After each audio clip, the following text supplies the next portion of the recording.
What is going on, guys? Welcome back to another Pokemon X and Y Wi-Fi battle. So this time we were battling Eddie, and he was a random passerby that challenged me early on today, and it turned out to be a pretty good match, which is why I am actually uploading it. So I'm using the same team that I used in the previous video. I mean, this team is doing pretty well for me, and there's no real reason to change the team anytime soon. So I've stuck up my Mamoswine, my Milotic, my Noivern, Trevenant, Mega Charizard X, and Conkeldurr. I could probably do with a Rapid Spinner because my Charizard does not like coming in on rocks. He's got his Tyranitar, Scizor, Honchkrow, Dusclops, Talonflame, and Hydreigon. So I wasn't too sure who he would lead off with. He doesn't have any clear leads. Maybe his Talonflame would be a lead. I wasn't too sure, but I knew I had to lead off with my Mamoswine and get up those early game Stealth Rocks because a Talonflame does not enjoy coming in on some Stealth Rocks. And neither does my Charizard. So I do send out my Mamoswine. He sends out his Hydreigon. And I knew he was probably going to switch out because he would not like to take an Ice Shot or Icicle Crash, which is why he decided to switch out, and I just go for this perfect chance and set up my Stealth Rock. So that's great. I've got up my Stealth Rocks, and that's excellent because his Talonflame is going to be severely crippled once it switches in.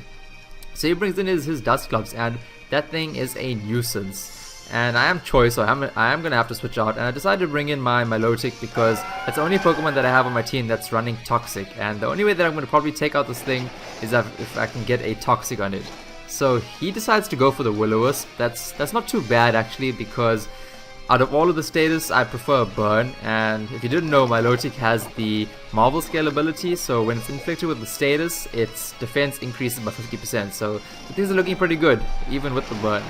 So he decides to go for the Hex. It does double damage when the opponent is inflicted with a status, but that hardly does anything. I'm completely able to take that, and I'm at least able to get the Toxic off. So this Dusclops' lifespan has been severely reduced, and I know that this thing is really annoying because it loves to pain split any Pokemon that comes in.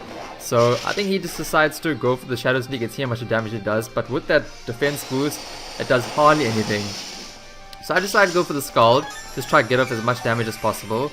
And it does a decent amount. I mean, that Eviolite on that thing is such a problem. I absolutely hate that Dusclops.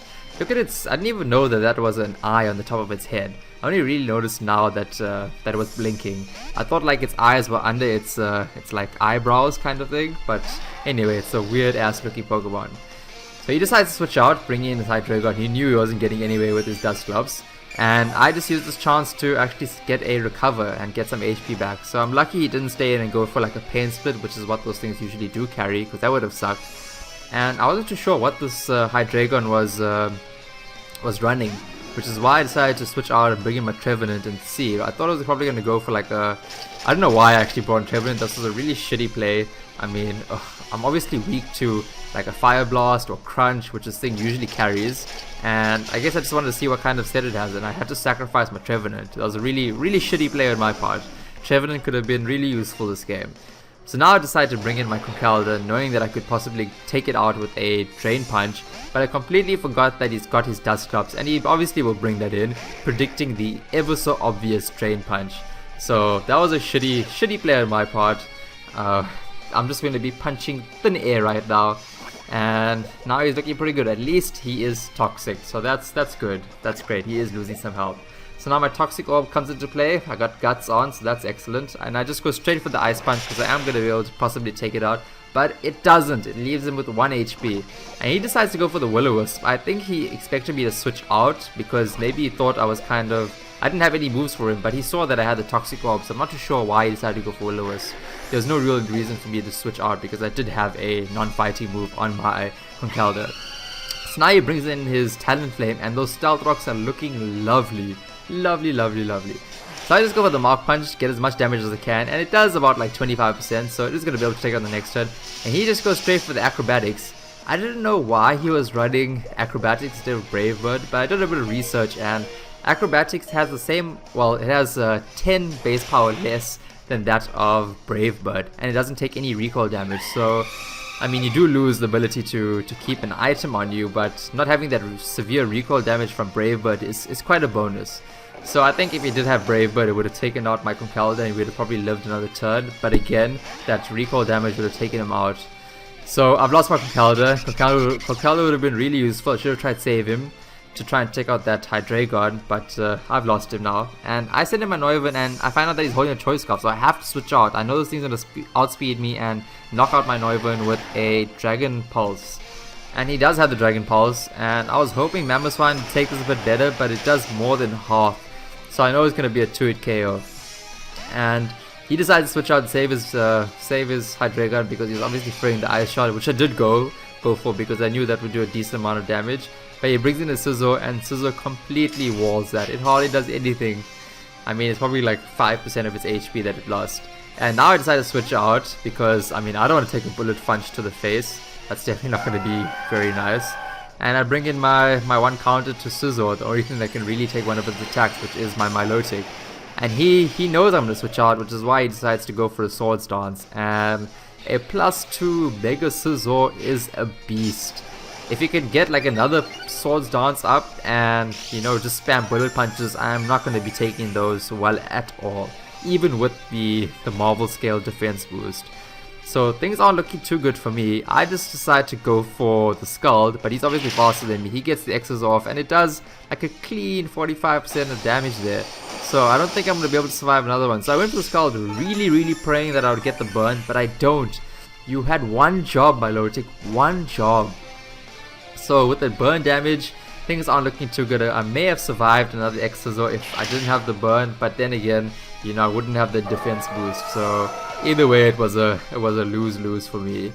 So I decided to bring in Noivern now, and I forgot that this thing has a Bullet Punch, and he goes with the Bullet Punch, and it is just unable to knock me out. I live with like 15 HP there.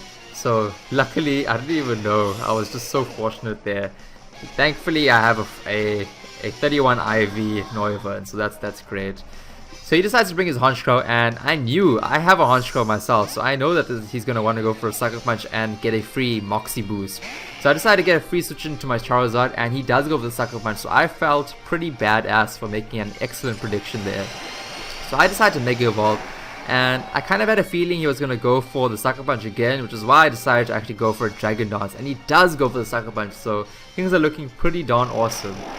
And he still has his Hydreigon, which could pretty much sweep my entire team, so I knew that it was Choice Scarf as well, so I needed to go for another Dragon Dance to try and outspeed that if I had any chance of winning this game. So that's what I do, and he realized that I am not going to be attacking, and he decides to go for a Night Slash and actually attack me head on. And it does a decent amount of damage. I was a bit worried there, but luckily it was a critical hit, so I know that it's going to do a lot less damage. And now I decide to just roost off that damage, and he's going to probably attack me again. And if he does go for a Night Slash, it's not going to do nearly as much damage. So he does go for the Sucker Punch now, and I am going to attack because I have +2 attack and speed, so there's no real need for me to Dragon Dance up again and, you know, risk getting critical hitted, which would really suck. And the Dragon Claw is able to knock him out. So things are looking pretty good for me right now, feeling pretty awesome. And he decides to bring in his Tyranitar, and he's gonna get the Sand Up. That's not gonna help his special defense because I'm physically attacking. And I go for another Dragon Claw. I wasn't too sure if I was gonna be able to take it out because this thing is pretty strong in defense. And I am. A +2 Tough Claws attacking Charizard is a monster. It sweeps through way too many teams. So now he's got his Hydreigon. Luckily I got up the 2 Dragon Dances because his Hydreigon would have been able to outspeed me if I only had a +1 speed. So I'm able to outspeed him, hit him with the Dragon Claw, and that is the game. Excellent game, Eddie. This was pretty awesome. If you could have taken a bit more of a risk there with your Honchkrow, if you could have seen a bit further, because you could have known that if I managed to get up a +2, that would have been a bit of a problem for you. So thanks for watching, guys. If you enjoyed this video, please give it a thumbs up. And if you really enjoyed the video, make sure to share it with your friends and spread the love. So I'll catch you guys all in the next video. Cheers.